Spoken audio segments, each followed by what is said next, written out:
Wait for it. Wait for it, and we're live. Hey, all you crazy sci-fi and fantasy fans. It's time for your daily dose of shenanigans over here at the Blasters and Blades podcast. Just a couple of nerdy veterans, a Stabby Chaos Coordinator, and one Chief Shenanigator, geeking out over our science fiction fashions and fantastical fantasies. A place where magic is king, the sky is the limit, and space is the place. We are the podcast that puts the fun in dysfunction, especially when we listen to the voices at the head. But without further ado, we're going to let our guests introduce themselves, starting with Mr. Jacob McShane. I'm married to Melissa. That's my sole qualification for being here and being a huge fan of the topic. And a nerd. That's all the qualification you really need on this podcast. That's all we require. Total nerd. So, yeah. That's me. If he looks familiar, he was on the last time we talked about the Fallout universe. So, and we're gonna have to come back and revisit now that season 2 has launched. I still haven't seen season 1. I haven't seen season 2 yet. But life has gotten in the way, and but it's definitely a good. Like season 1 was really good, so we're gonna have to come back to it. Next, we have the one, the only Madam Jana S. Brown, who sometimes cosplays as Jenna Ray. Oh, I'm Jana S. Brown. I am the Chief Shenanigator. I write under multiple pen names, but usually when we're talking about this podcast, it's Jenna Ray, where I write science fiction, fantasy, urban fantasy, the weird and the wonderful, often with smoochies. And I'm excited because this show is the weird and the wonderful, and there's smoochies. I get all the things that I love in one place. Contain yourself. You need a moment? Why? I have my soda. Everything's fine. Go ahead. Move on. Okay, next we have the War Mistress herself of War Hamster or War Master fame. You choose. Miss Melissa McShane. Hi, everybody. I'm coming to you, and Jacob is coming to you from India, where it is in the morning here as we're recording this, and it's a beautiful day. And I am the author of many, many fantasy novels of different subgenres, including historical fantasy, urban fantasy, regular fantasy. I don't know. There's lots. And I am really excited to be here to talk about the show. And if you finished It's a Beautiful Day by adding In the Neighborhood, then you too have an awesome. All right, next we have Mr. Michael LaVoice of LaVoices in Your Head. Hey there. Sci-fi fantasy author Michael LaVoice, a.k.a. LaVoice in Your Head. And I'm here to talk nerdy with you. So glad to be here. It's been a while since I've been on the show. And I was really through the last one. Yes, I did. I was supposed to be here. I'm sure much fun was had at my expense because I was just resting my eyes. And the next thing I know, I'm waking up to messages from him. Dude, are you coming on? Oh, so it was a bad scene. It was funny. I am glad that I'm here for the Buffy show because I came to that series late. I'll tell that story later. But so did we. Yeah, I'm happy to be here. We did too for weird reasons. So. Did it involve? All right, and last but certainly not least, we have Mr. R. Max Tilsley. Sometimes we call him Robert. And today we had to use special technology to invert his image because he's actually an upside down land of Australia. But that might be confusing for you Americans. So we had the picture like upside down. So he's actually getting a little bit of a headache. But your entertainment. Hey guys, I'm Max Tilsley, author of the Susie Steele Adventures, which is a series of like young Buffy meets Ghostbusters. And I also write urban fantasy, portal fantasy, zombie game books, all sorts of things for adults and children. Any truth to the rumor that when you plan those choose your own adventure, which whatever we're legally calling them, because that's kind of copyrighted, like that your planning session looks sort of like you're planning a serial killing heist? I'm going to rush over. I'm picturing like strings on walls attached to cord cords. That's good. So that's my current one. I do have all these little index cards sort of blue tacked to my walls with a whole bunch of things. So my wife looks at me every now and then and I'd go, what? It's the creative process. It's cheaper than wallpaper. He's not wrong. Mhm. And it's probably easier to change when it's tacky and gets out of date. Well, in the Australian summer, when the blue tack starts to melt, it's fantastic. Oh, yeah. So what does an Australian summer look like temperature-wise where you're at? So often between, I think you would say, like mid-90s to like 110 Fahrenheit, I'm guessing, thereabouts. Mhm. And now, is it a dry heat for you, or is it like a humid heat? Oh, yeah. It depends on which state you're in, but where I am, definitely dry heat, bushfire sort of season. So, someone, throws a cigarette or something like that, and, there goes a few thousand hectares or, I don't know, tens of thousands of acres of forest. We have gotten letters about you since the Christmas episode where you introduced Americans to the concept of a baby chino, which is a cappuccino for kids. It's actually without caffeine, and apparently you were getting people hooked on the coffee industrial complex. Absolutely. Yep, and we'll get you adults onto proper coffee machines, and all of a sudden world peace will break out. Cats and dogs living together or something along those lines. And since you guys weren't on those episodes, that basically the steamed milk that goes in like a latte or a cappuccino, they just give them that with flavor without the espresso added, and they call it a Get baby. a little bit of chocolate powder on the top. What fun is that? Give the kid some caffeine and a kazoo. Let's go. Oh, my kid does not need caffeine. So when I was at grad school at Nova, I worked at the Starbucks on the main line, and we actually had some of the au pairs or they weren't calling them that. They were calling them something. They were the French ladies. They were actually putting espresso in the infant bottles. Like I watched them dump the espresso shot in a bottle and screw the cap on and give it to the baby. And I'm like, I don't know, like if that's just need to be more hyper. Here's the thing, though. My middle son, Joshua, was born slightly premature, and he had a slightly irregular heartbeat. And the cure for that was caffeine.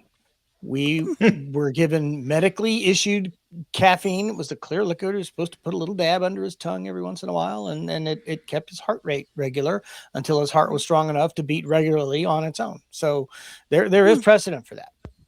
Mm-hmm. And what's his caffeine consumption like now? Oh, he's in the Army now. He's chugging energy drinks like there's You can actually tell. You can tell when someone's served by what energy drink they drank. Right. Because like when we were in, it was just Red Bull, and then like I think Rip It started coming out as we were leaving. Rip Its were the thing for a long time. But that was after I got out. Yeah, when we were in, it was all Red Bull. Rip Its was just coming online when I was over We didn't there. even have that. We had to do the Ranger dip we did that too. Because the Rip Its didn't, or excuse me, the Red Bull didn't do well in the heat. Red Bull's okay until you're drinking it boiling. Oh, that doesn't sound pleasant at all. It was not. So that must be how it is in Australia. If you set your food out, like if you set eggs on your driveway, Rob, can you have scrambled eggs when you're done? Yeah, absolutely. But I'd rather do it on like a slide, so you got a nice metal surface. So go to your playground. Oh yeah, dinner. You guys still have metal slides on your playgrounds? That's crazy. Yeah. Our playgrounds here all have rubberized mats and lawyers. It's ridiculous. I'm just saying, society was better when Darwin won and the playgrounds were made to kill you. No, you use the metal because that way, then, if you're getting chased by like a deranged kangaroo or a snake, you go on the slide and look, you'll burn, but they fry, and then you're safe once you're down. You eat it once they're fried on the slide. That's right. Yeah, waste not, what not. Yeah. So Australia is basically like upside down Creole land. Yeah. Okay, it's like Louisiana. Okay, I can relate now. That makes total sense. All right, so because this is a panel, we're not going to do some crazy religion questions like we normally would. So I'm just going to say, because we try to be civilized human beings here at the Blasters and Blades podcast, we are no longer knuckle dragging troglodytes. So I'm going to ask you, coffee or tea, and what will you drink during the vampire apocalypse? Jacob. You would ask me a religious question. We don't drink our coffee or tea. It's a religious thing, being LDS. So, which makes it a real miss for us here in India. We're really wasted on India, the land of tea, and we get a lot of confused looks. Me personally, Diet Coke, man. Diet Coke all the time. Coke is so. There is a funny meme going around because different parts of the U.S. call carbonated beverage differently. It's Coke for some, everything's Coke, and then you specify from there, or soda or pop or whatever. And then they took the K-pop Demon Hunter and what it would be if you're not in a region where they call soda pop. So it'd be like Demon Hunter, whatever. It was hilarious. Demon Hunter, is that? Yeah, well, because in the southeast where I live, like everything's Coke. What flavor Coke you want? Well, actually, I want Pepsi for my Coke. You know what I mean? Like I've heard that ordered. Yeah. I'll have a Coke. What kind? Pepsi. Like, and it's not ironic at all. It's just how it happens sometimes. But all right, what about you, Jana?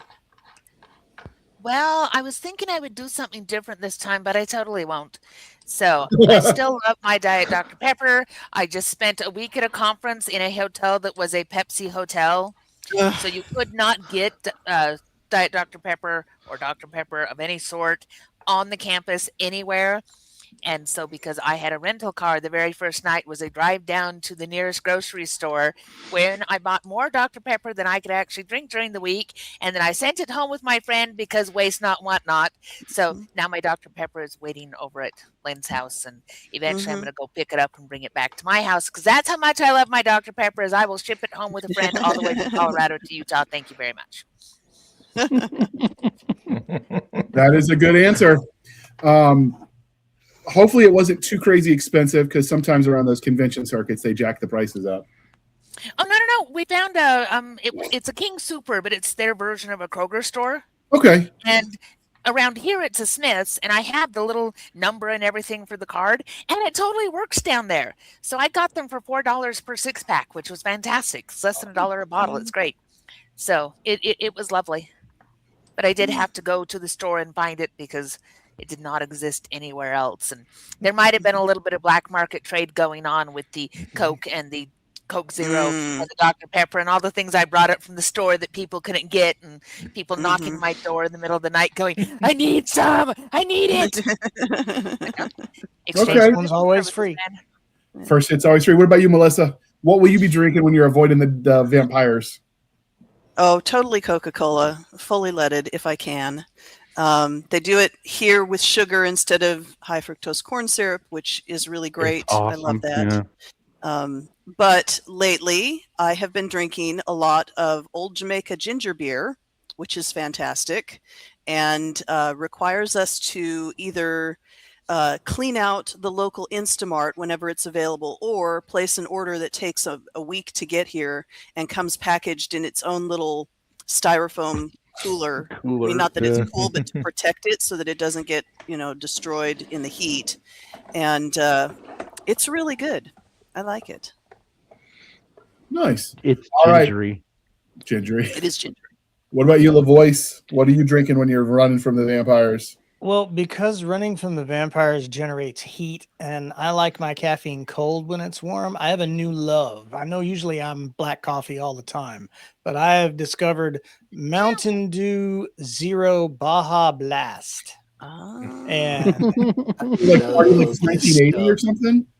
No, man, I don't know. Baja Blast was a flavor I fell in love with at Taco Bell before I realized or was diagnosed as a type 2 diabetic, and I was really upset. And then I found out that this stuff existed, and I was like, oh, Zero Sugar? I am so there. So, yeah, it's mine. All right. What about you, Rob? All right. I just have to go. As my character there has coffee in her hands, how could I not say coffee? So, coffee it is today. All right. Okay. So, I was surprised nobody was going to use garlic and somehow make a tea out of it. No. Ugh. Yeah. I don't know if that's even possible. I would happily eat minced garlic, so yeah, I could handle a garlic drink. I mean, I suppose you can make anything out of a tea if you're brave enough. Pretty much. Okay. If it's the end of the world, I'm gonna enjoy whatever I could find.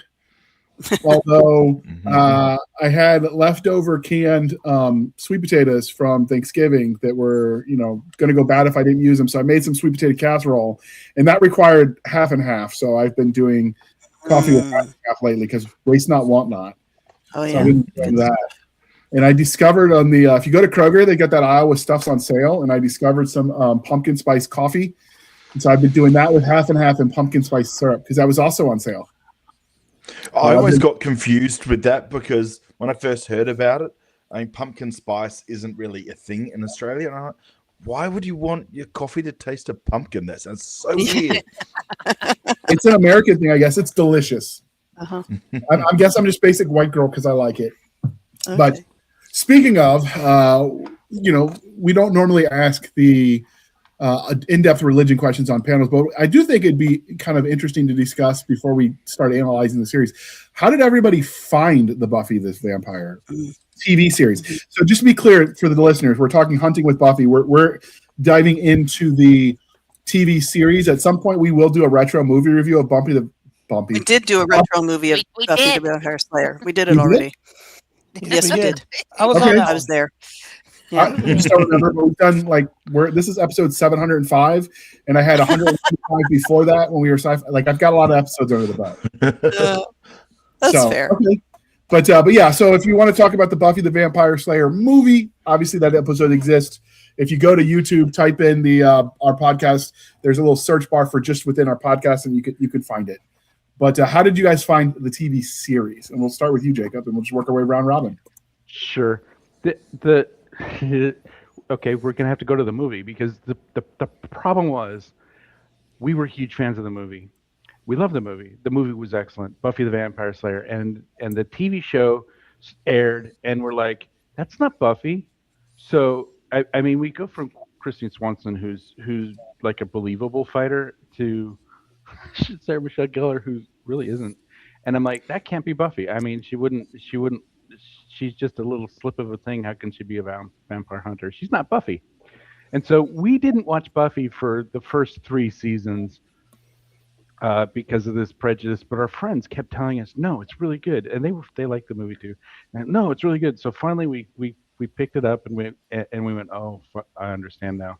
And because yeah, it really is really good. It's its own thing. It's different than the movie. It's a 2 different ways of being Buffy, I guess. So we came in at season 4.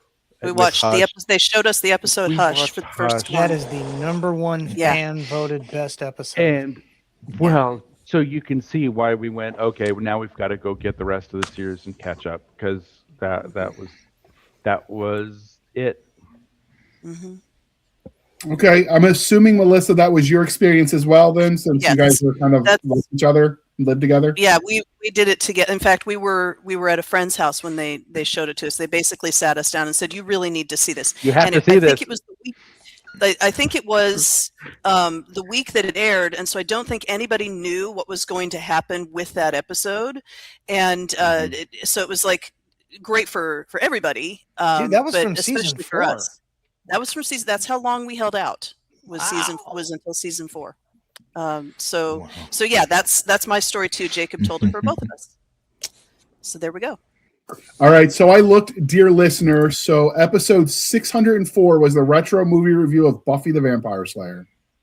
Ta-da! So only 101 episodes ago, which was only 6 months, believe it or not. Okay. Yeah. What about you, Jana? How did you find the series?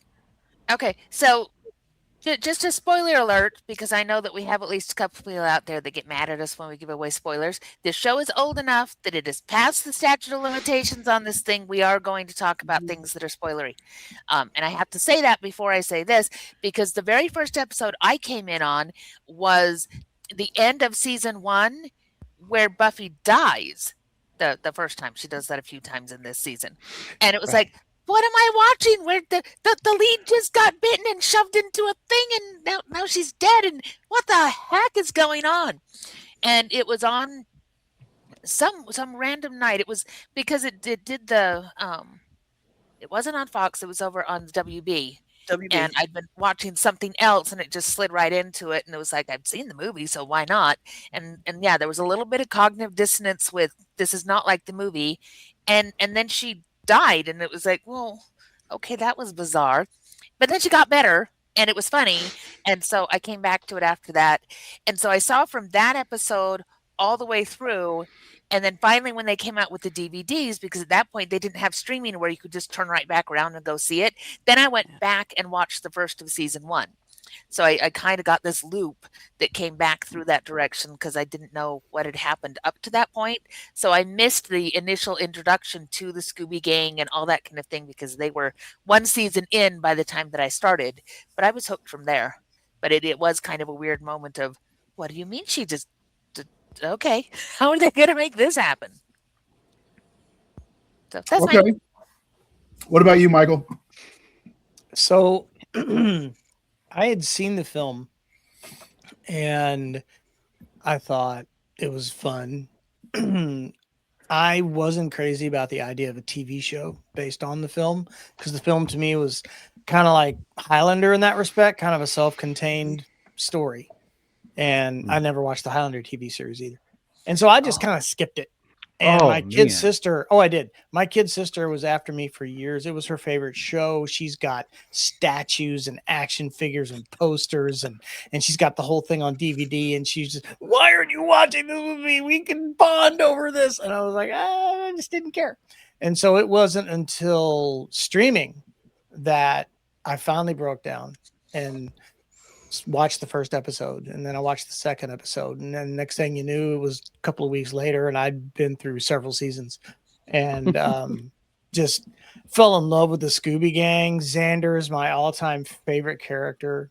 I love that kid so much, and it was funny because earlier today I was listening to it, but there's a podcast that Nathan Fillion and Alan Tudyk have called "Once We Were Spacemen." And it's a great podcast. You can check it out if you haven't. Wonderful. But they just sit around and talk to each other, and sometimes they have guests. And today I heard a guest was Seth. Seth Green was on, and they talked about some of the times that they had run across each other during the Buffy days. And I was like, oh, this is so cool. I'm going to be on a show tonight where we're talking about this. So I fell in love with the series then, and absolutely adored Spike. And just the whole show was just so cool and funny and could be so serious at times. I'd never seen anything like that before. And so, the urban fantasy kid in me just ate it up. Okay. What about you, Rob? So I saw the movie, loved it. When some rumors started coming around the TV show, I was really keen. Managed to catch the first episode, and I enjoyed it from then. It's one of those things where I knew it was going to be different going in, so I was ready for that, and I sort of took it on its own merits. But I had the problem in Australia. It was on free-to-air TV, and they kept on changing when it would show. So trying to catch each episode was a nightmare, and I would lose episodes here and there just because it would just be on at some random time, and they started to shift it later and later, and it just became really hard to follow. So I watched most of it, but it was a pain. I got the videos, so VHS, when they came out. I even tried to I remember those. To convert that using video capture when VHS started to get a bit old, and then I bought the DVDs because okay, all right, this video capture is terrible. This is a waste of time. So once you start to realize just how bad VHS quality is, it's just not worth it. It was a ton of fun. You talked about Hush before. That actually reminds me a bit of the Doctor Who episode Blink, in that you have these just brilliant concepts and these brilliant villains that just create almost an entire show just by themselves. But in there, loved it. Cheesiness, action, adventure, monsters. What's not to love?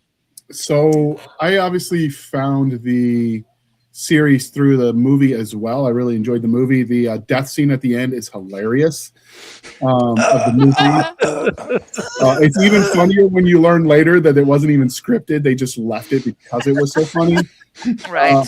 And anybody, like, I grew up a military brat from a long line of them. So watching at the end of that movie scene where the principal's going around and giving every dead body detention, it's such a good encapsulation of what bureaucracy looks like. that like to someone who grew up around the red tape, I'm like, okay, this guy gets it. And so when the series came out, like I was busy doing sports because it started in I think 97 when season 1 aired. And so when it first started coming out, like I was busy doing high school stuff, and so I didn't really have a lot of time to watch it, but I caught every now and then, and people would talk about it, but I didn't really sit down and actually start watching episodes here and there until after I got back from Iraq when I was in recovery and I had nothing but time on my hands and I wasn't walking anywhere yet. And so I've seen bits and pieces, but I've never seen any of them in any kind of ordered way. It was just whatever would pop on the TV at the VA waiting room, which is very, very unpredictable way of watching any series. Yeah. I don't even know what season you're watching, so none of it like logically makes sense. So then in preparation for this one, I watched the first 6 episodes of season 1, and I think I'm going to keep watching.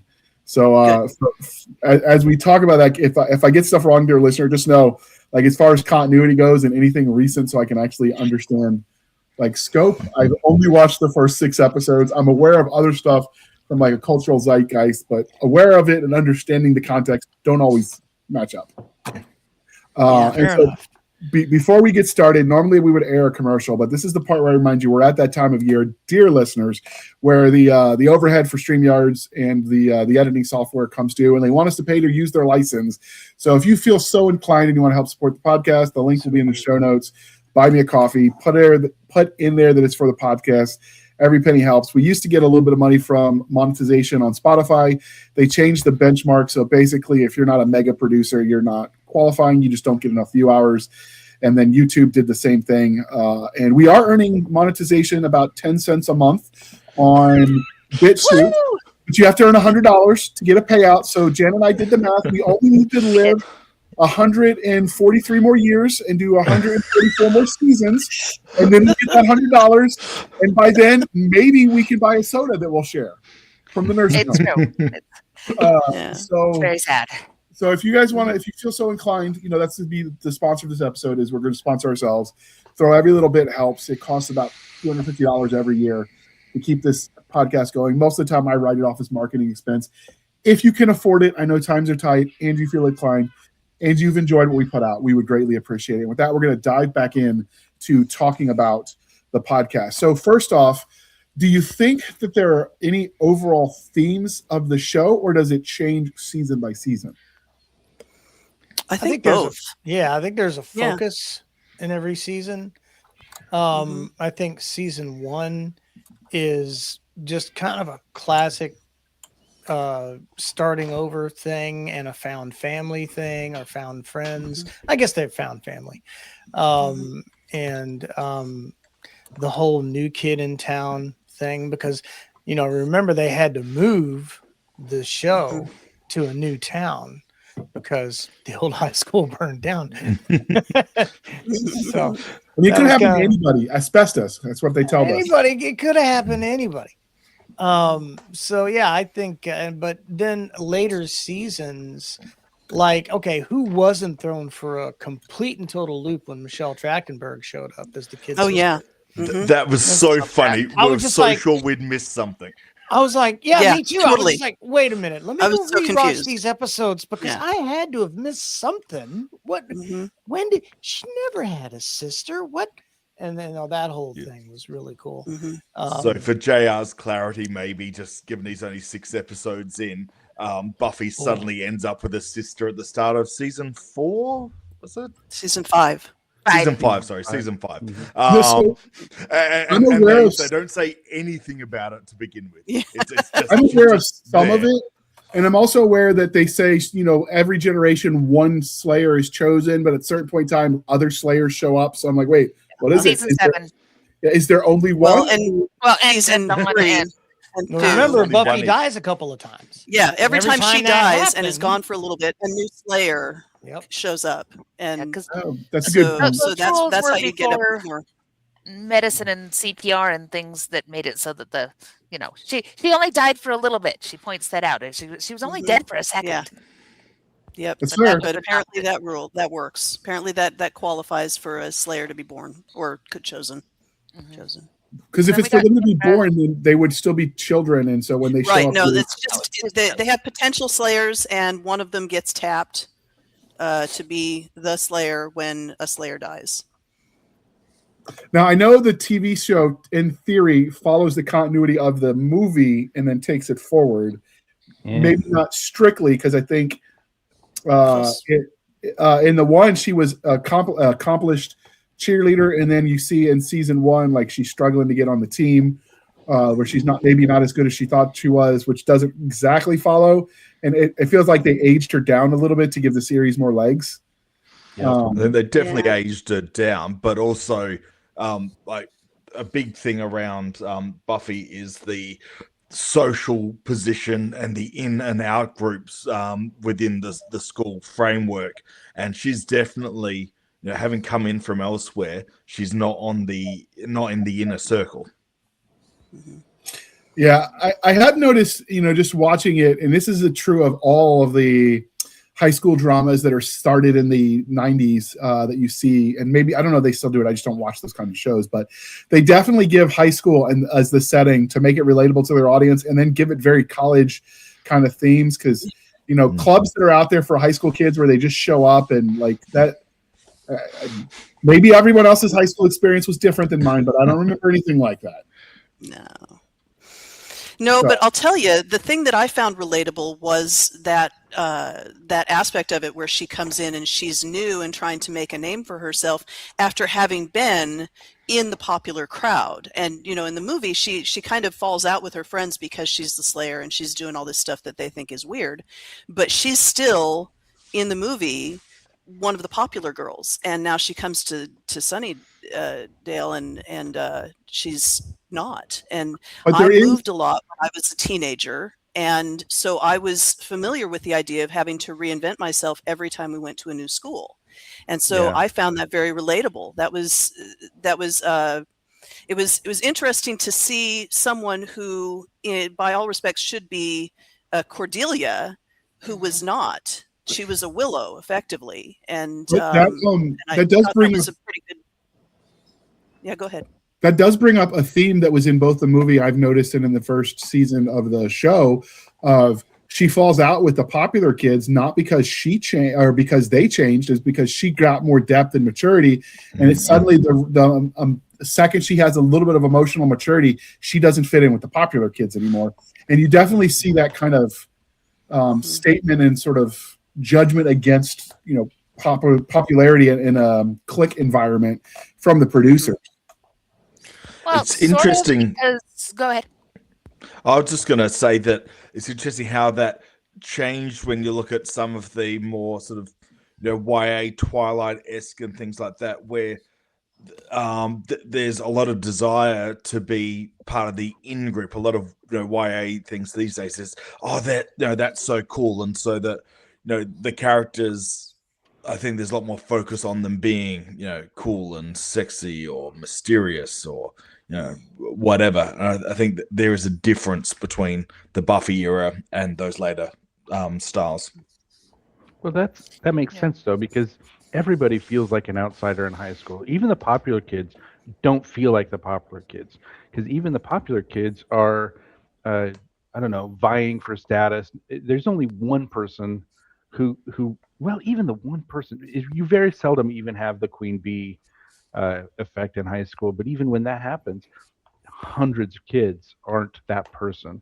So everybody can relate to the outsider looking in and coming up with their little small clique. And so I think it's very highly relatable. There's a reason we don't have any stories that feature the heroine main viewpoint or the hero main viewpoint being the popular person, right? Because nobody feels like they're the popular person in high school, even the popular people. Yeah, and I was a theater kid. I changed my personality every semester practically. I was trying out new stuff every other month. Man, it was crazy, and all the theater kids did that. So. Yeah, and we see Buffy fight for the popularity for a while, where she goes in and out of it. She has the stuff with Cordelia where they're in competition for things. There's a competition for prom. There's all these other things. But part of her growth arc is learning by, and I don't remember the name of the episode, but it's one of the prom episodes later on where the prom is yet again under attack because this is what happens every time they try to do something nice. And she runs around killing these things. And she's like, everybody is going to have a good prom if I have to kill everything to get it for them. And now it's that sacrifice that says, if I can't have this life, doggone it, I am going to protect all of these other teens and make sure that they at least have the chance at being able to say, yes, we're going to have this. And then the kids reward her for it. And that's a really beautiful moment when they name her the class protector. Because they see her, and she has not felt seen through this entire thing, even though she's the one continually saving them. And they point out that, we have the lowest class mortality rate in Sunnydale history, and we know that it's because of you. Even though we don't say anything, we don't acknowledge it, we still know that the reason that we're here and that everything is okay is because you're here. One of my favorite.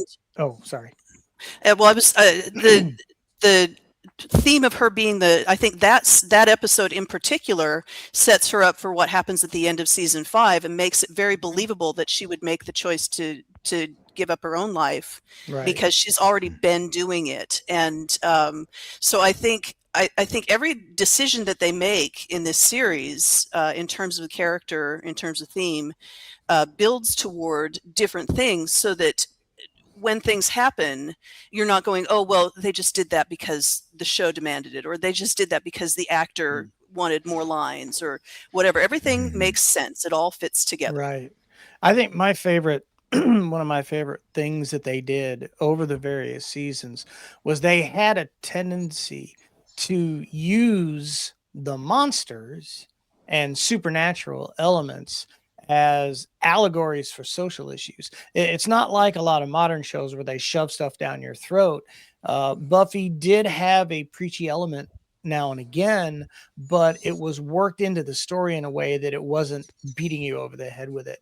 And so some of these allegories that the monsters represented were things like authority figures, sexual predators, and then just a lot of the basic struggles of growing up and fitting in and finding yourself and your people. And I would say that because I agree with you that they use those things as social allegory. I think that was where season 6 went wrong, where they made real life the bad guy and magic was an addiction, and it was too obvious that it was a metaphor. You're talking about with Willow? With Willow, where Willow goes dark because magic is addictive, and it was like this is not the subtlety that we are used to. No. This is just you. How is that? Drew a conclusion. How is that tied to real life? I'm not following that link. The allegory was drug use, basically. Yeah, it was drug use. That you're addicted to magic the way you can be addicted to drugs, and it was just really obvious and kind of insulting to the viewers. Ham-handed. Yeah, it was ham-handed. Yeah, it's a great way to put it. Yeah. I just thought it was deeply depressing the entire season. That too. That was a very depressing Can we have a light moment, please? Yeah. Well, and we didn't get a foreshadow for it because Willow has been dabbling with magic and we've seen magic used in other ways all the way up to that point. And then it was all of the sudden, now magic has this thing because I think they got through season 6 and they're like, well, we've done... This is a problem, pro and a con of long form storytelling. And Buffy was one of the first ones at that time doing that.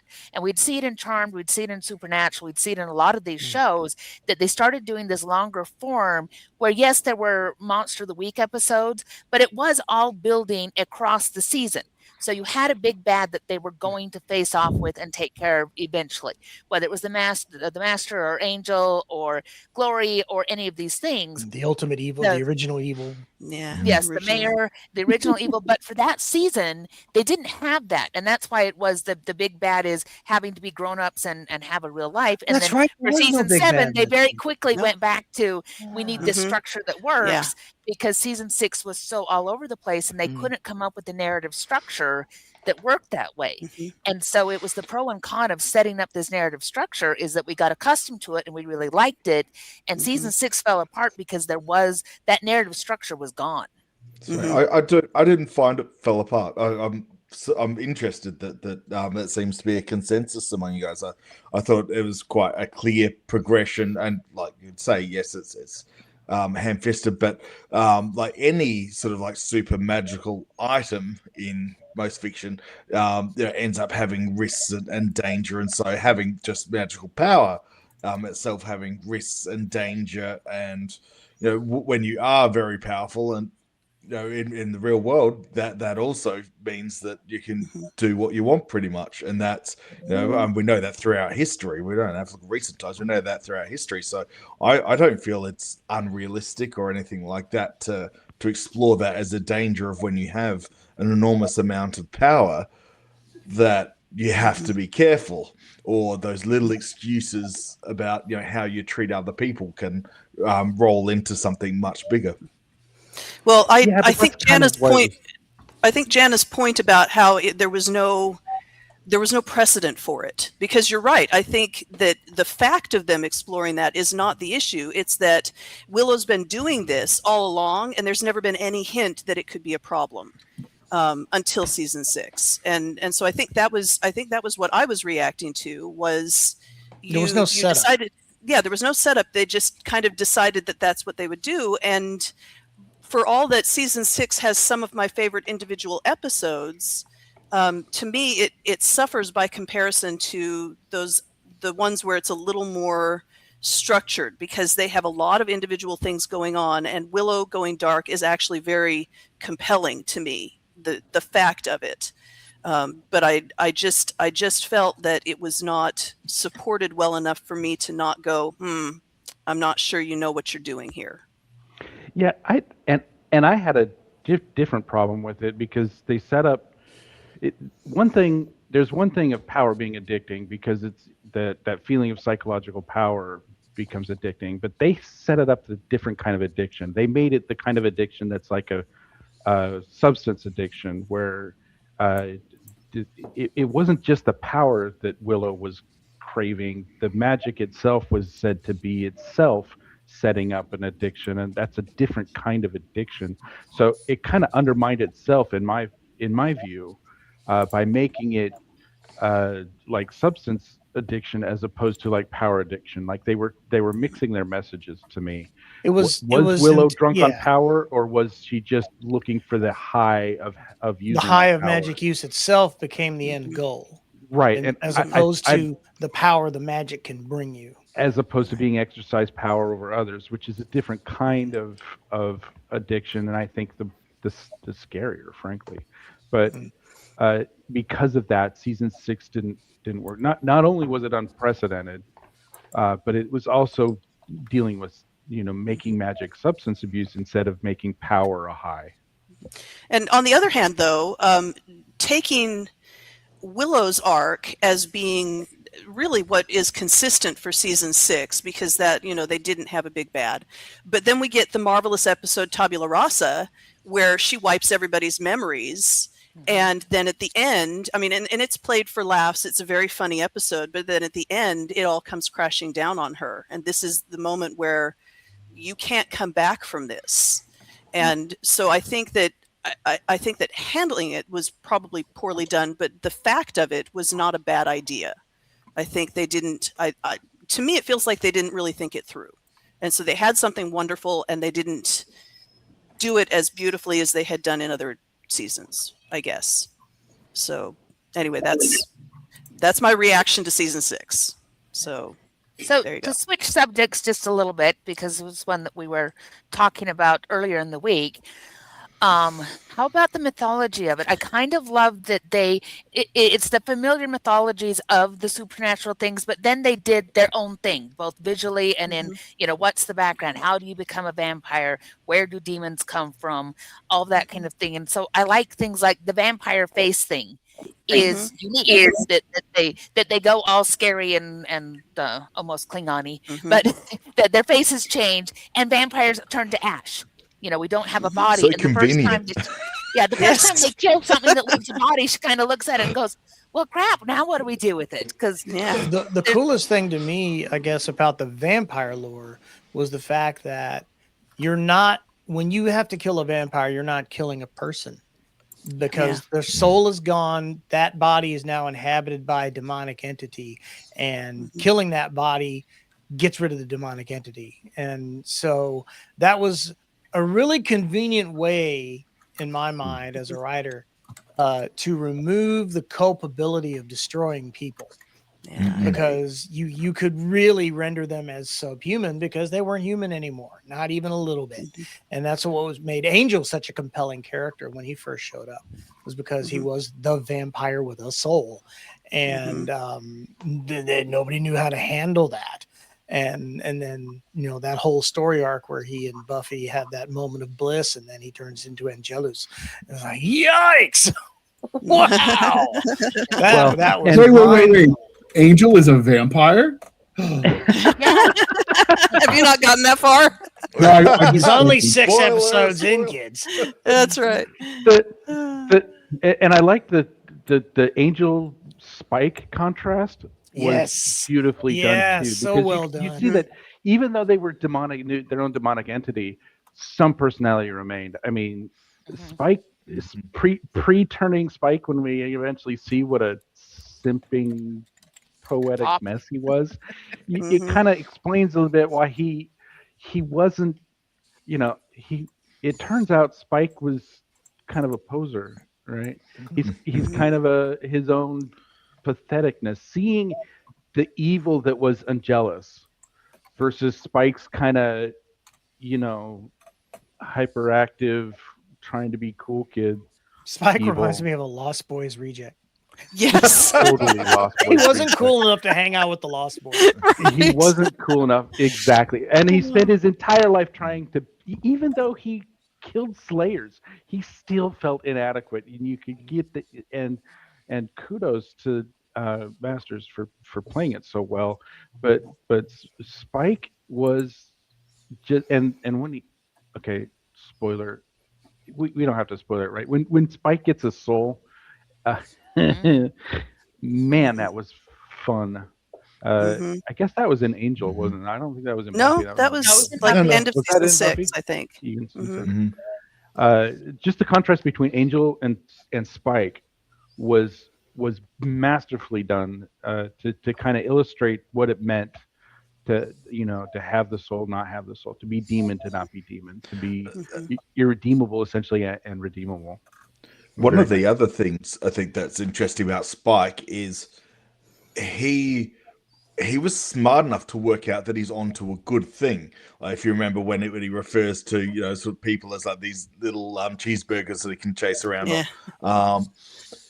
Even like this is actually good. I've got food. I've got all these things that my food makes for me. The world, as far as he's concerned, is a good place for the most part. So not only is he sort of not perhaps really comfortable ever with being like the evil that he is, he's not like really ambitious in that evil context, I think, and that's because he's always at the back of his mind of, wow, this is pretty good, isn't it? Yeah. So going back to what Jana had said earlier, one of the things that sets this series apart from the movie specifically is that we did expand beyond the lore of just the vampires, because you do have like the witches that are using their voodoo-esque power to torment people for society or for gain in the high school or beyond. And in addition to vampires, you've got demons and the hyenas and probably more stuff that I haven't seen yet. And that is a change. Do you think that dilutes from the core of what was Buffy? She was a vampire slayer. How many times is vampires the sole focus? Not a lot. Right. Yeah. Well, I think it's a good thing. Yeah. Do you want to go first? Yeah, go for it. Go ahead, Matt. Okay. All right. Essentially, I think the vampires, like the master in the first season, is actually one of the least compelling villains. It's very generic, and I think that we've all experienced a lot of vampire stuff over the years, and so actually, I think the way that they explore different things, like the first time that they come across a body that doesn't turn to ash, it just adds extra dimensions, whereas if it was just purely vampires the whole way through, I think it would have been very flat toned, and you wouldn't have had the musical episode or these other things that you couldn't play with because it would be so limited. That was actually one of my questions, because a lot of times in the late 90s or the 90s in general, in the 80s and 90s, there was a trope. You get a certain point where you have to have a Disneyland episode and a musical episode. It was whether we did that. So it sounds like we did a musical episode. Did they do a Disneyland one? Fantastic. It was great. It was great. The musical episode is amazing. But going back to the other thing, so we used to play the World of Darkness role-playing games, and they had different supernatural spheres and that kind of thing. And you found very quickly what the limits were as far as being a DM, what kind of stories you could tell with just the one sphere. And one of the things you found out that happened very, very quickly was you started to get mushes and email games and all that kind of stuff, where they very quickly started bringing in all of the other spheres and figuring out how they bounced off of each other, because it increased your storytelling possibilities by such a significant factor to be able to say, oh yeah, we do have the mages, we do have this, we do have that, we do have those kinds of things. And in a lot of urban fantasy, they've done the same kind of thing, where it might be kind of focused around vampires or around werewolves, kind of a key thing. But we find that in a lot of them, they bring in those other things because it does give you depth of storytelling. And they had lots of seasons to fill and lots of things to do. And the other thing is they wanted to be able to have some of the stories happen in the middle of the day. And the vampires got all flamey and ashy when they came out in the middle of the day. They were allowed to do things like Spike running around with his coat over his head really quick from a vehicle to a house. But for the most part, if they were going to fight during the day or have something that was very day focused, you had to have something else to deal with, because the vampires were hiding in their crypts. I would also add that I think they were very smart about it, because it's like you say, the Master in season 1, very generic villain, but at the same time you've got season 1 introducing people to the idea of vampires and werewolves and all the other lore stuff, and they're taking, okay, here's what you know about vampires, we're going to expand on it a little bit for season 1, and sort of bringing people in who probably had not had any real experience with that kind of lore, that kind of worldview. And then season 2, well, we're going to go a little bit further. We're going to make it still vampire focused, but it's going to be a little bit different. And then they keep going. And so I think that structurally it was smart, because I think it built their fan base in a way that it wouldn't have if they'd started at the lore position that they were in like season 4, for example. I don't think that would have been as universally embracing, I think, of fans. I think also something to remember is how many episodes just opened with Buffy hunting a vampire, right? And then the whole episode shifts gears into some other creature or threat or something. I think we have Buffy as the Slayer, who just happens to be going to a high school that sits on top of a hellmouth, and all this other stuff happens, and she's kind of there, and so she might as well deal with it. And I think that was a really cool, convenient way to introduce all the other aspects and to expand the world and the lore of that world. But yeah, I mean, just so many episodes with just Buffy in the cemetery. New vampire, got to take him out. And then now let's move on to this new monster of the week. So I thought that was a cool. She never lost touch with her main job, as it were. So one of the things that is the lore that was consistent from the movie to the series was the concept of the Watcher. The Watcher is not a unique class of being for Buffy. The Highlander had the Watcher that watched the Immortals, but I do think it's different though. Yes, but the concept of we watch the special beings and we record the secret histories, and sometimes we cross the boundaries and we make friends with them.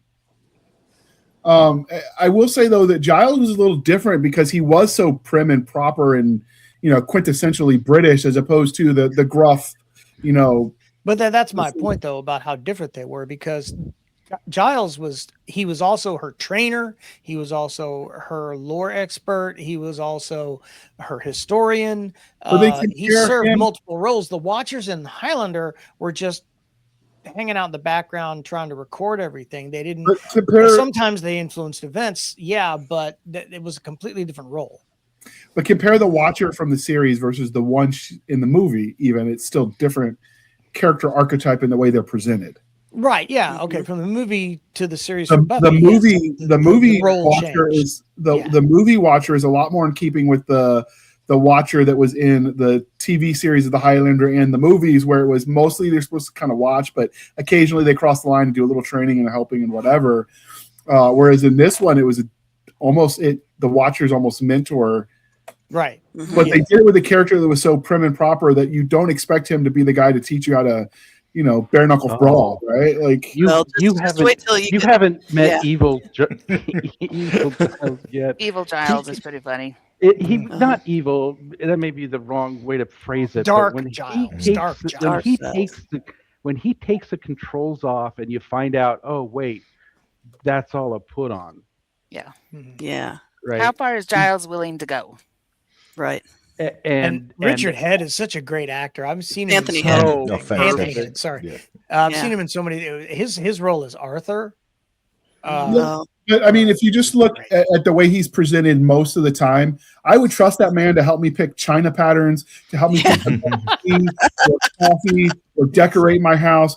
Maybe not so much to lay a perfect L-shaped ambush. But he's also a great villain on Doctor Who. I was just like the he was a very good villain. Yeah. Oh my god! But then you see him in the role that's sort of out of character, and that makes it, I think, in some ways more compelling because he isn't a square peg. He is the quintessential square peg in the round hole, right? Like he's against type for the role that he's filling as a character.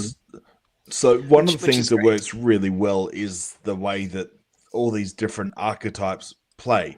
Like if he wasn't so different, he wouldn't have had the same level of conflict with Buffy.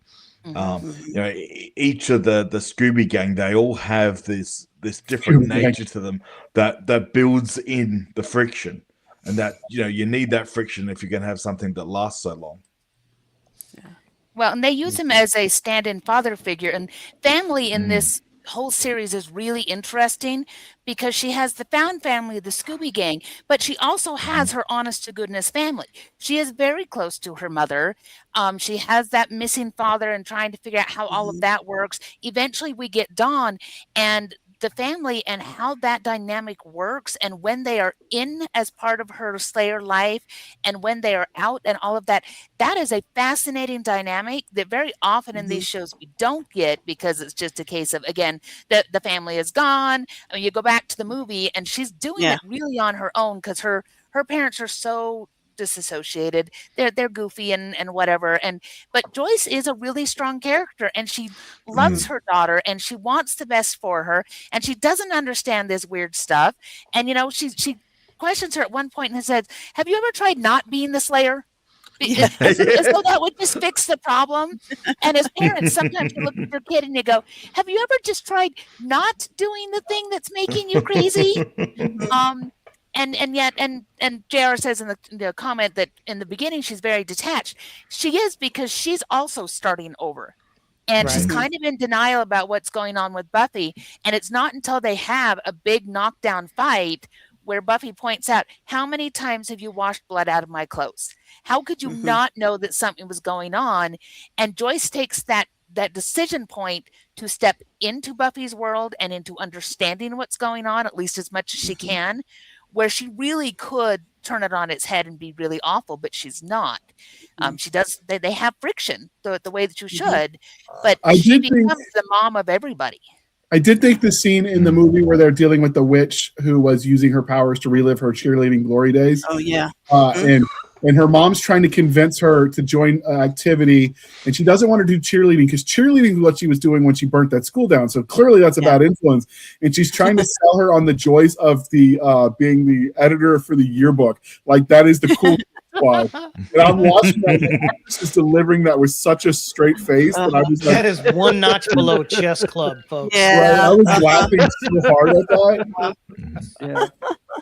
Are yearbooks you might as well join the A team at that point. Yeah, are yearbooks a thing in Australian schools, Robert?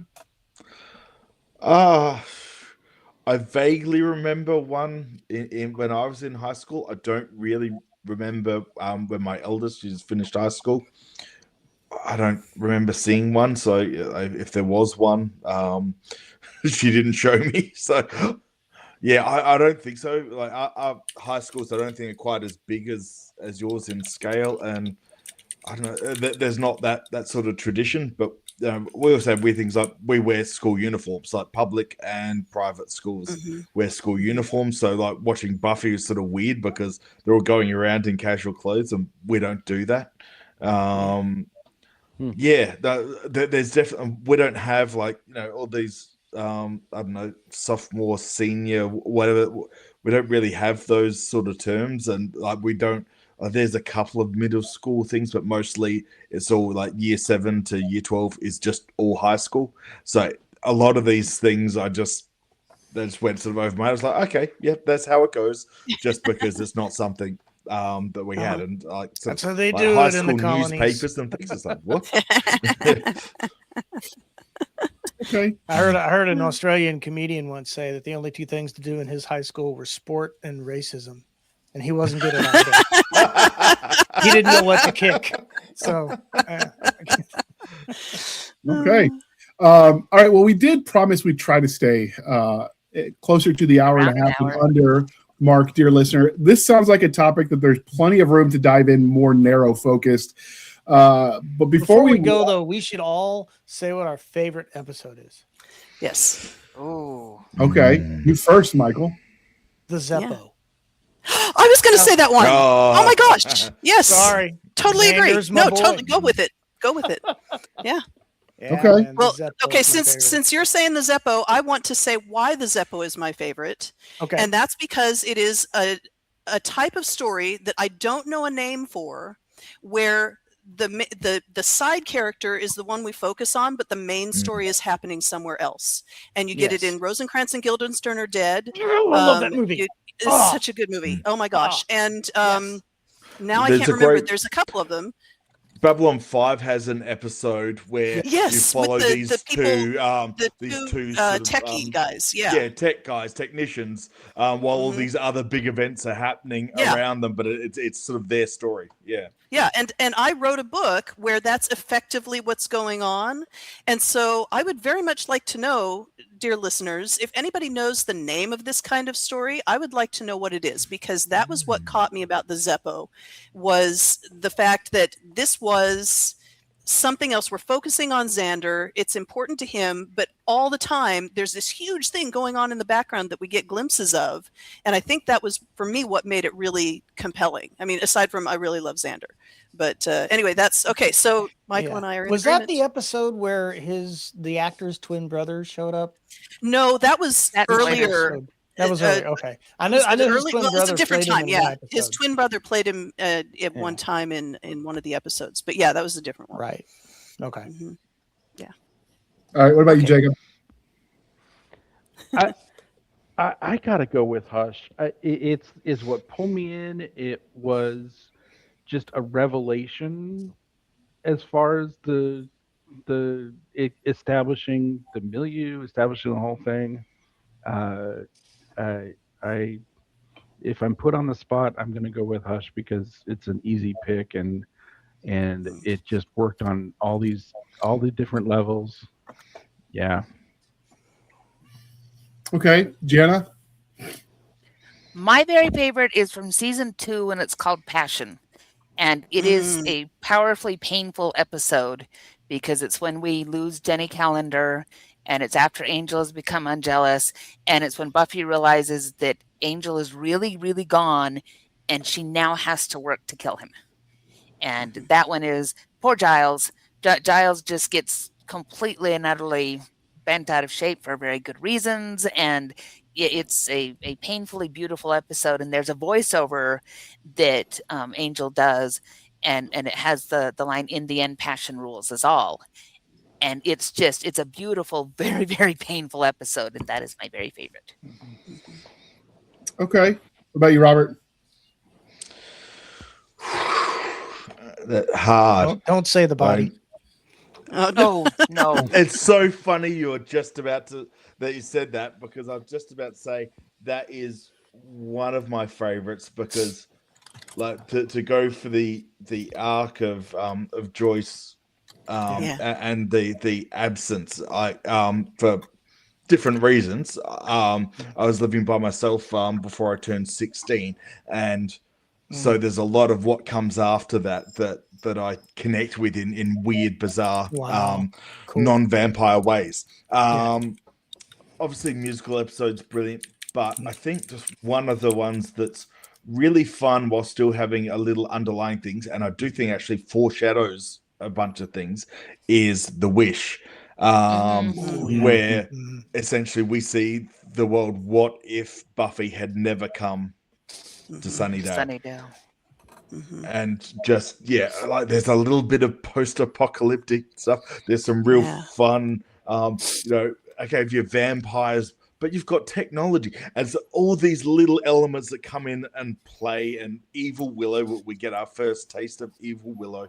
So I think that there's a lot of fun things. So I'll go with that. That's a good one. Okay, and did we ask you, Jacob?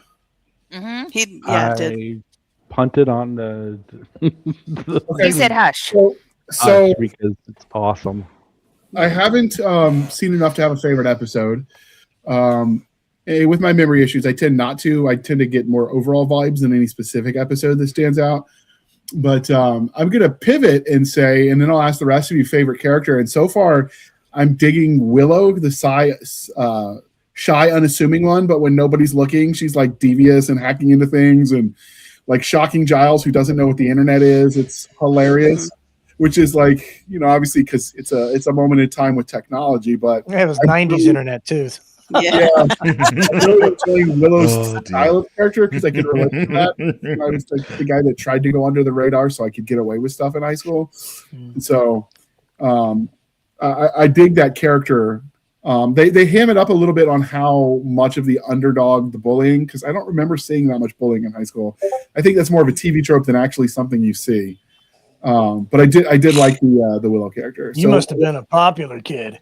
I just danced the lines because I played sports and I did the ROTC. Oh thing. yeah, you were definitely not. But as a theater kid, I assure you, it existed. It existed. So I actually took some theater classes, and they kicked me out because I opened my mouth during the free association improv class. And apparently, when you say what's the thing you associate with parks, and you say trailer, that is not nice. So they kicked me out of the class, and they told me never to come back and be happy with my beat. That's funny, man. I got kicked out of high school band, and I landed in the drama department. That's hilarious. Okay. So does anybody else have favorite characters they want to name? Xander. Okay, why? Xander? Why? Because he was me. He was the quintessential. Dear God, he was funny and such a personality. But you get him around a pretty girl, and he just couldn't handle himself in those social situations. He was always so desperate to be cool, and he just couldn't quite pull it off until he realized eventually over the course of the show that just being himself was cool. He realized that cool is self-actualized. It's self-defined. And he became he was less funny, but he was a more likable guy after that. And it was nice to see that growth in the character. And Xander reminded me so much of me, always trying to be funny, to play off the serious stuff with a quip or a one-liner or something to that effect, but had the heart of a really sensitive dude underneath all that. I just love Xander to death. So there was one scene that I liked with Xander that was kind of reminiscent of the funny scene in the Hocus Pocus, where the praying mantis character captures him and the guy supposedly getting all the chicks, and you find out that the praying mantis only wants virgins. So the guy that's supposedly shagging all the sexy ladies, and he's bragging about it, and it's like he's not getting any play either. He's lying. That was kind of a funny moment. And then Willow's situation is like, it is so cool that you're waiting until marriage. And of course, my dad's a lawyer. If you tell anyone, he'll sue you. So like Yep. that was a relatable Xander moment where Willow unintentionally stumbles into trying to console Xander about that situation and ends up insulting him and the ladies' man popular kid. Right. So I really loved Oz, which you won't have met yet, JR, but like he's in no way me at all, but like just the random philosophical thoughts that go through his head and the way he acts. You just like him because his band was called Dingo Ate My Baby. Come on. wait, was that really a band in the show? Yes. It was Oz's band, yeah. Oz is played by Seth Green. They played in the Bronx. I do not like Seth Green. I don't know why. Just bugs me. Maybe you got a soft spot for dingoes and you don't like the stereotype. Melissa, propaganda, anti-dingo propaganda. Melissa, do you have a favorite character? That show, the movie that's Quickly Down Under. Yeah. I love that movie. Anyway. Yeah. Okay. So I actually have a different answer because the character I like best is whoever I'm thinking about right then. So I'm going to say that I think this is a marvelous ensemble cast situation where everybody is so well realized and everybody has their own interesting things going on, because I'm sitting here thinking, okay, who is my favorite character? Well, I really love Xander. Oh, but Willow did this. And oh, Buffy was really cool here. And wow, I really liked it when Cordelia did this. And so I'm realizing that it's the ensemble that really grabs me, because even when they introduce new characters, they bring them in so fast and suddenly, you care about them. Even, Faith, who is kind of competing with Buffy in that space for who's the best Slayer, and Dawn and Anya, and so they bring them in and suddenly they're part of the cast. And so I'm gonna have to go with being in admiration of the ensemble. Really. The sum is better than very true. Yeah. Mm-hmm. I'm messing up the quote, but yeah, together they're better than the whole is better than the sum of the parts. Thank you, Jana. This is why we keep you around. You fix the holes in my brain. Speaking of Jana, do you have a favorite character? What Melissa said. I was actually thinking something very similar. It's how that cast works together, because I think about and even the people we're not supposed to like. Like, I love the mayor. He is. Yeah. They have such great bad guys in a lot of these seasons. Yes. And he is such a bad guy, and he's going to kill them all. And yet, at the same time, when Faith calls him sugar daddy, he goes, "No, I'm a family man. We don't do that." We don't. So his sense of what is moral and what isn't is so bizarre, and yet you can totally see it. And so it's the way that they put the cast together and the situations they set them up against that is what's so charming to me. It's not, I don't watch it for one particular character. I watch it to see how they ping off of each other and what that means.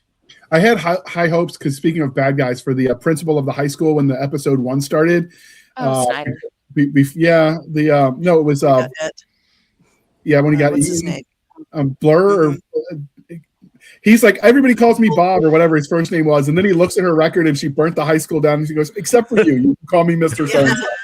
Oh yeah, him. He doesn't last very long.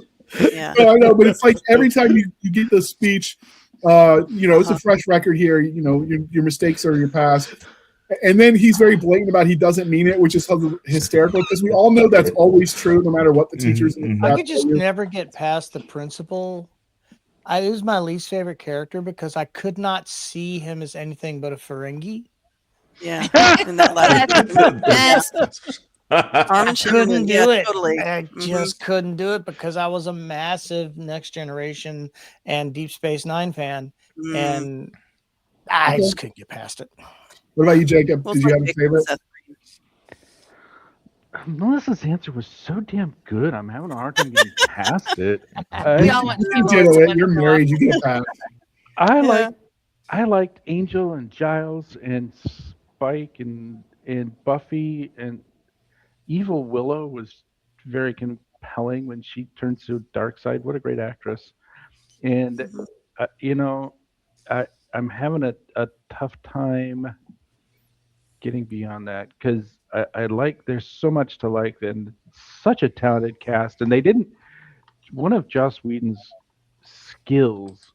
I don't know if he finds talent or if he develops talent, but he's able to take people who are completely unknown and turn them into just powerhouses in their role. Even what's his bucket, Christian, whatever. Christian Kane. No, that was an angel. No, yeah, but that's what I'm talking about. Oh, I see what you mean. He takes somebody completely unknown and makes them into a thing, right? Yeah, and I mean Nathan Fillion did a stint on Buffy. Nathan Fillion, he was there. Yeah, right. And so there's a talent there that I don't have a name for. I can't describe it, but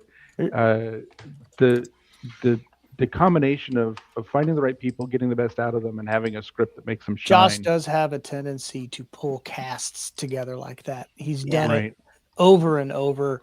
You saw it with Firefly. You saw it with Buffy. You saw it again with the Avengers. Totally. Those, I think, Joss's influence as a writer and as a director is what made the Avengers work as well as it did. I don't think those actors would have come together in quite the way they did without him. In fact, when they brought him in on Justice League, it got better. He's got that touch, and whatever else happened that they say happened, notwithstanding, he does get really good performances out of people. And he also has the patience to allow an actor to take a risk and to do something, not so much with Firefly. Firefly was very strictly written, and Nathan and Alan Tudyk have both said, you didn't vary from the script because the script was written in such a way, the language was very specific. It was almost prose that you had to speak that way. But with other projects that they've worked with him on, there were times when Joss would be like, I know one example they cited was on Serenity, where he says, okay, and then Nathan, you're going to say something here that Mal would say. And just let him run with it. It was like, what trust that you have in your people to let them do things like that. Because we're going to keep it short, dear listener, I'll ask you 2 questions. One, who was your favorite character? Did you have a favorite episode? And finally, we'll end on the open-ended question of, there is rumor about a reboot, or not a reboot, a continuation of Buffy, where the Buffy character comes back to work as a mentor character to the new Buffy, or the new Slayer, set at Sunnydale. So what are your thoughts on that as well? Join us in the comments, share your thoughts, weigh in. We'd greatly appreciate it. And with that, this is the part of the interview, dear listener, where I remind you to please be kind and speak your mind on the reviewing platforms. Your reviews help the right readers find the right books or TV series or movies, etc., etc., etc. So do your part. And normally I would ask everybody what their socials are and what they're writing. But since you're not a writer, Jacob, what are you reading? What am I reading?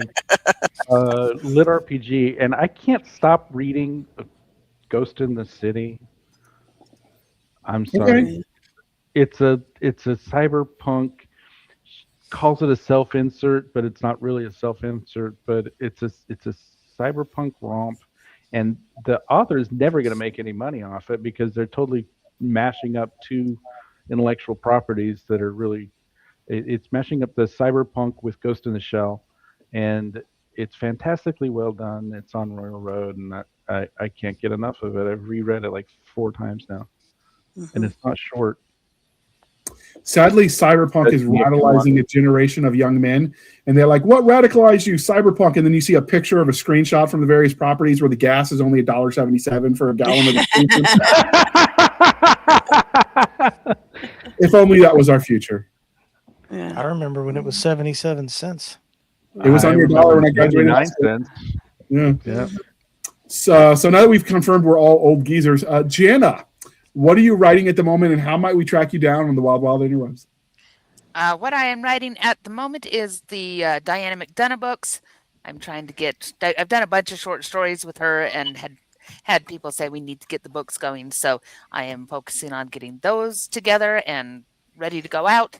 And where can you find me? You can go to linktr.ee/Opal Kingdom Press. That takes you to all of the Opal Kingdom things, which are all of my things. You can search for these two pen names anywhere on the internet. I am the loser of internet hide and go seek. So if you find these names and it's connected with publishing, it is probably me 99.73% of the time. And for you, the Only record, 97.3. well, because it could be aliens. You never know what they're doing on the internet. So the name of the proposed follow-on series to our listener is called Buffy the Vampire Slayer New Sunnydale, because as Jana points out in the side chat, Sunnydale did collapse into the Hellmouth. But they could rebuild it. They have to do something different to do the Sunnydale again. Yeah, so it's New Sunnydale is the name of the new series. It's not, what are your thoughts? Buffy Vampire Slayer cash grab, because that's supposedly it's in the works, but we hear that a lot about a lot of properties that never come to fruition. So. I showed somewhere it will premiere on Hulu sometime in 2026. Okay. I've heard that before, and still stuff never came. So we'll see. Melissa, what are you working on, and where might we stalk you on the wild interwebs? Okay. Wait, I changed my what? answer. Yes. I changed my answer. I read all of Melissa's books. Good answer. Sorry. Anyway. I am working on a detective urban fantasy series that I would really like to say it's like Spencer for Hire if Avery Brooks was a griffin, but nobody knows Spencer for Hire anymore. So that is a great description. Those of us who are old, it's finally out on DVD and you can get it, and I'm so excited. I ordered my own set. Yes, you can get it. I It's did like not know that. I've been looking for that for years. No kidding. Awesome. It was out like 5 months ago. So It yeah, came totally out going 5 by months ago. Literally just I don't know what happened. Anyway, so Spencer for Hire is a great detective show, and it was the inspiration for my new series, which is urban fantasy about a detective and his griffin partner. And you can find me at melissamcshane.com or my storefront at nightharborpress.com. I am on X, Twitter as M. McShane Writes, and I have a Facebook group that is going very quiet because I don't like Facebook very much these days.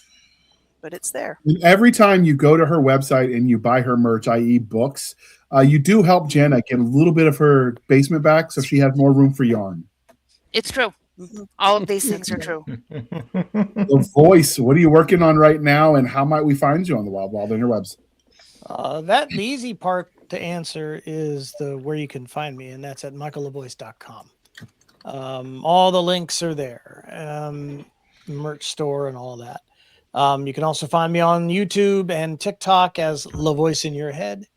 What I've been working on lately, I've been doing a lot more video production than writing because I've been promoting an anthology called Ruins. It was edited by M.G. Herron. And it's 13 space opera stories that are set around the discovery of and exploration of alien ruins. There's a Kickstarter campaign that goes live actually Monday, the 16th of February. And just go to mgheron.com/ruins and check it out. There's a gorgeous gold foil hardback available at one of the tiers. And it's just, I'm really humbled to be in this group of writers because there are real scientists that are also sci-fi writers in this group. It's very intimidating. And some people that I've been fanboying over for years. I'm in there with Luke Mitchell, for God's sake. What am I doing in an antho with Luke Mitchell? I have no idea. Anyway, it features a story from me that's part of my Galaxy's Most Wanted universe. It's the first short story to be released that continues the adventures of those characters. So I'm kind of excited about that. Other than that, I'm still working on Sarcom with Peter, and I will soon be working on a series with Kevin Steverson called The Blackmailed Marine.